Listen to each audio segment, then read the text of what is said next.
Well, the main thing we want to get out of it is a better interaction between the private sector and the public sector. And for that, you really need to talk to the people. And that is one of the things that in this event really happens. I'll go as far as saying that I think it's something that was well overdue. It is something that I give a lot of kudos to both Dr. Lane and Tom for doing this, the first conference of its kind. I commend you greatly for bringing them together. That in itself was an accomplishment.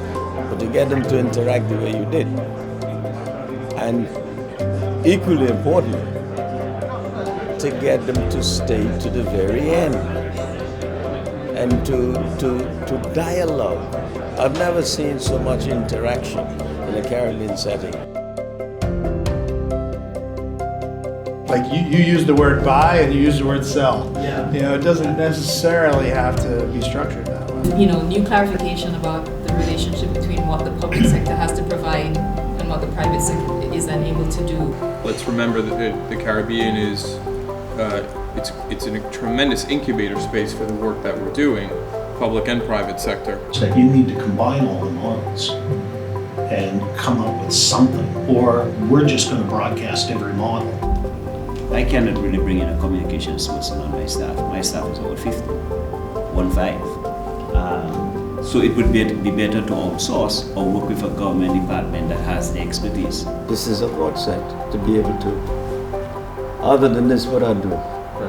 In your other industry with the airlines, they're very mature in that. They're very sophisticated. And this is in its infancy.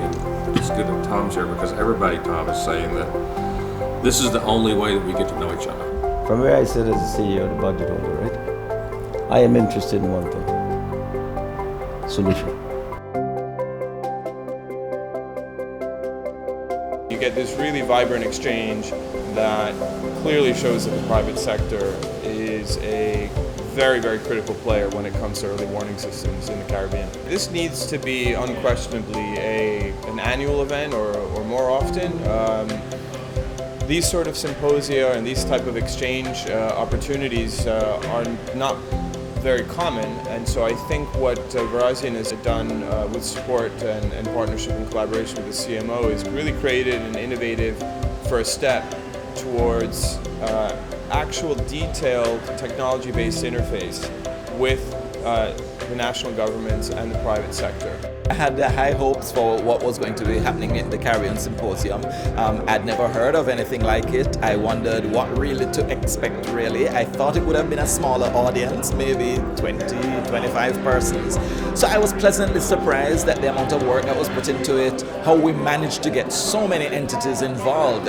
What was very interesting at this symposium, I found, was that we, as meteorological service directors, have always been in fora where we've been working along with private sector entities, especially instrument manufacturers and salespersons, but it has never been in the way that it has been done today, where they're not just giving sales pitches, but instead they are involved with us at the round table, discussing some of the aspects of our own work and how they can help us to overcome challenges, how we can move forward with it. I thought it was excellent. It was another way of us working together without just I'll sell you this and this is all the magic that it can produce, but now we're seeing where you can really be a tool for us to develop our own services. So the private sector is being seen in a different light here.